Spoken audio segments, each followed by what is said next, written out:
great credit is part of a healthy financial life. The higher your credit scores, the more you can save on various products and services, including credit cards, lines of credit, car loans, and mortgages. But you may not realize that your credit affects many aspects of your finances. For instance, having poor credit may cause you to pay more for auto, homeowners, and renters insurance in most states. Low credit scores could also cause you to be turned down by a prospective landlord or employer and increase the security deposits you must pay on utilities like power, cable, and mobile devices. Using a credit card responsibly is one of the best ways to build a positive credit history and boost your credit scores. They typically report your card activity to one or more of the national credit bureaus, and they include Equifax, Experian, and TransUnion, which then enter that data on your credit reports.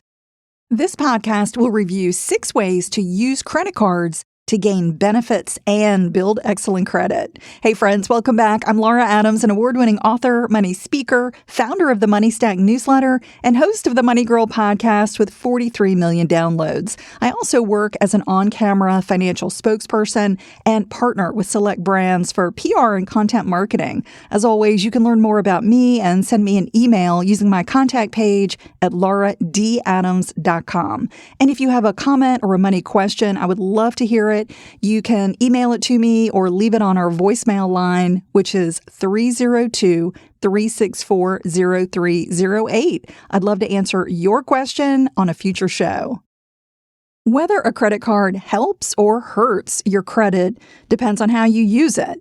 I'm going to go through 6 ways that you can use cards to boost your credit and the benefits that come with maintaining great credit scores. So the first way is to make payments on time. This is a pretty basic recommendation, but making timely payments on all your bills and credit accounts, including credit cards, is critical for building credit, and it's because your payment history indicates your financial responsibility and your ability to pay what you owe.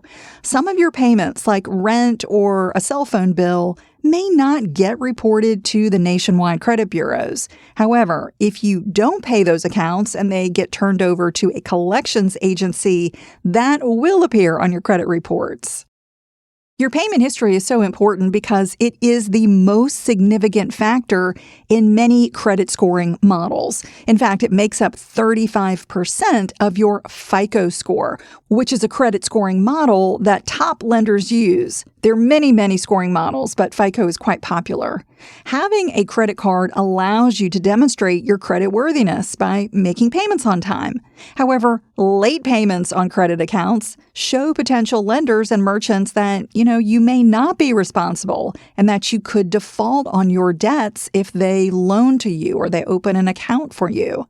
If a card company receives your payment, even if it's just the monthly minimum amount, by the statement due date, you're going to build a positive history on your credit reports. However, I do recommend that you pay more than your credit card's minimum. Ideally, you should pay off your entire balance monthly to avoid accruing interest charges.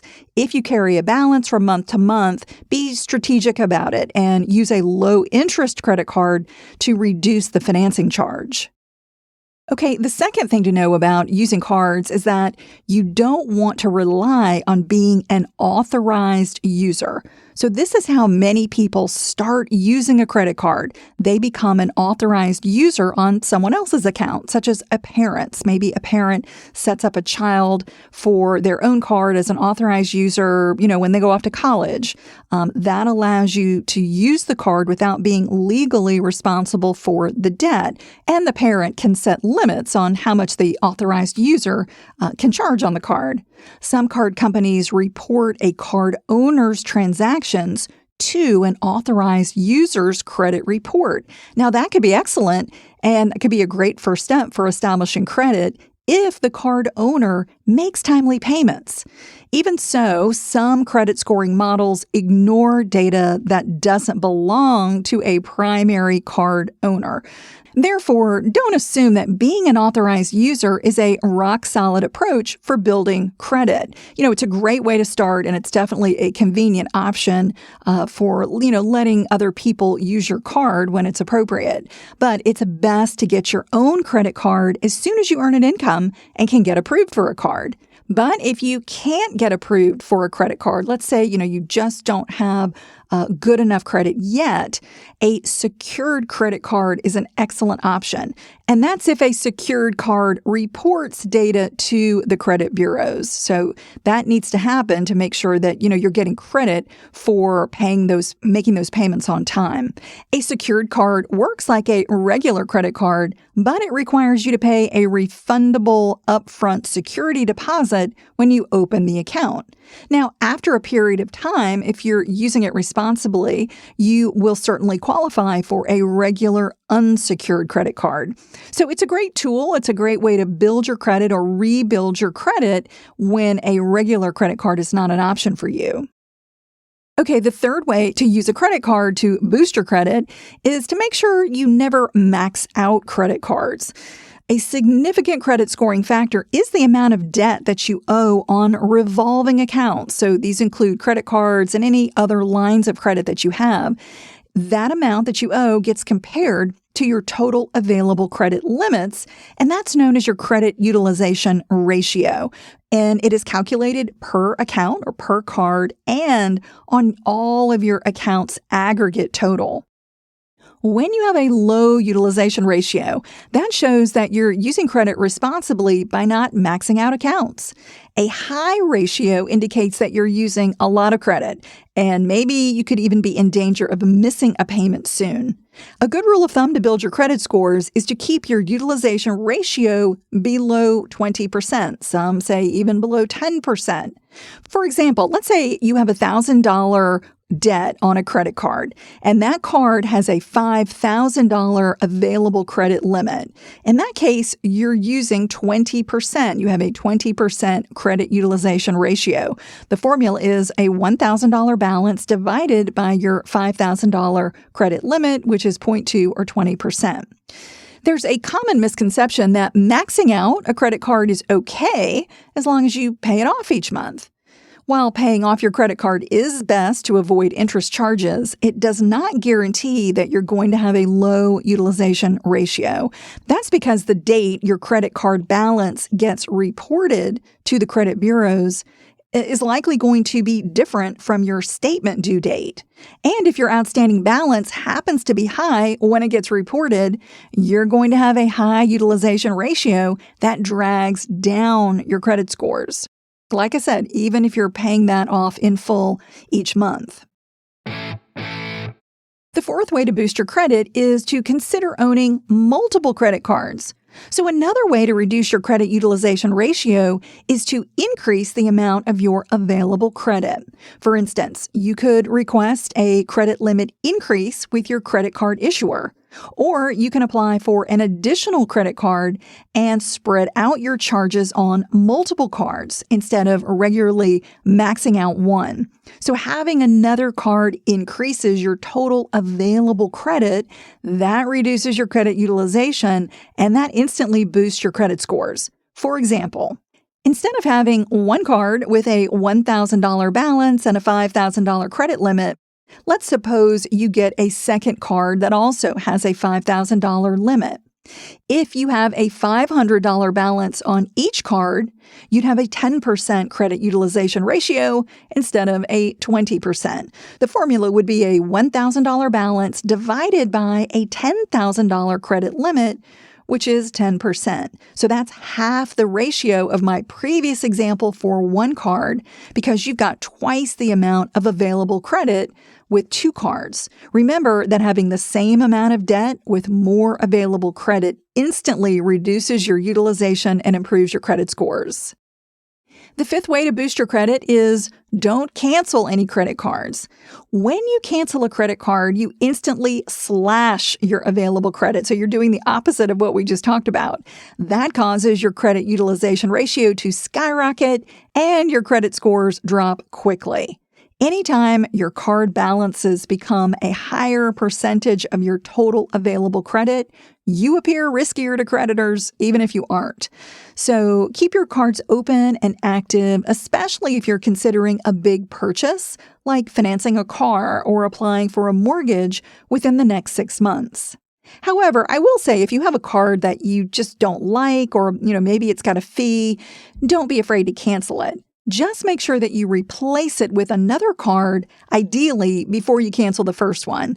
That allows you to swap out one credit limit for another one and avoid a significant increase in your credit utilization ratio that hurts your credit scores.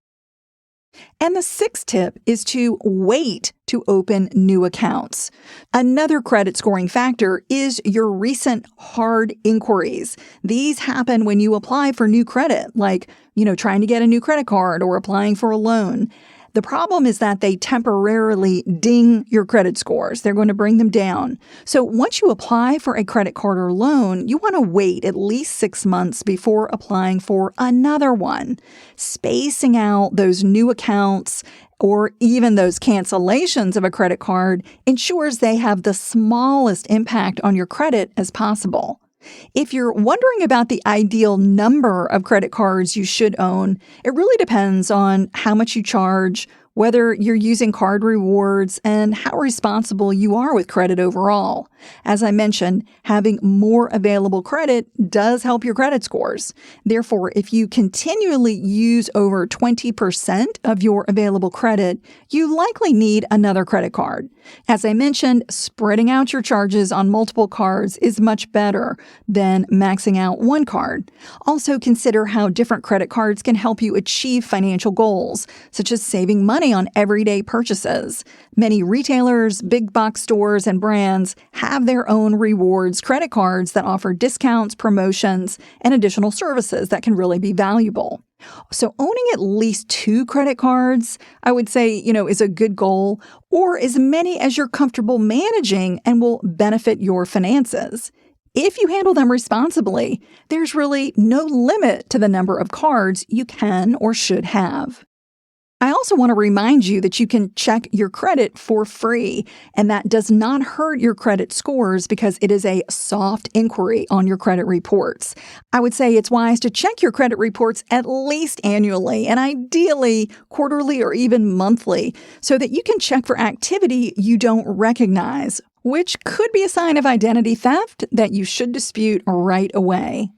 Before we go, here's a quick reminder to subscribe to The Money Stack, my weekly newsletter, when you visit lauradadams.com. It's filled with money tips, tools, news, challenges, and things I enjoy. You can subscribe for free or become a paid member with access to live educational events. That's all for now. Thank you so much for tuning in. I really appreciate you listening to the show, and I'll talk to you soon. Until then, here's to living a richer life. Money Girl is a quick and dirty tips podcast, and I want to thank our amazing team. Steve Rickyberg audio engineers the show. Brandon Gachis is our director of podcasts. Holly Hutchins is our digital operations specialist. Morgan Christensen is our advertising operations specialist. And Davina Tomlin is our marketing and publicity associate.